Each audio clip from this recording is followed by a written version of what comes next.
সমাজ মুখে শিক্ষিত লোকেদের সম্মান করার কথা বললেও বাস্তবে ধনী লোকেদের সামনে বেশি মাথা নত করে। তবে এখানে একটি সূক্ষ্ম পার্থক্য আছে। সমাজ যখন একজন ধনীকে মর্যাদা দেয়, তখন আসলে সেই ব্যক্তিকে নয়, বরং তার টাকাকে মর্যাদা দেয়।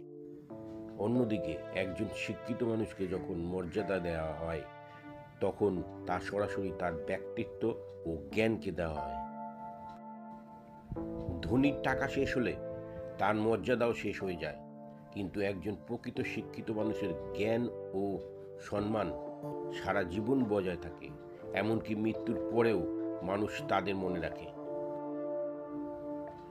সবচেয়ে বাস্তব চিত্র হলো, বর্তমান সমাজে যার কাছে অর্থ এবং শিক্ষা দুই আছে, সমাজ তাকে সবচেয়ে উঁচুতে স্থান দেয়।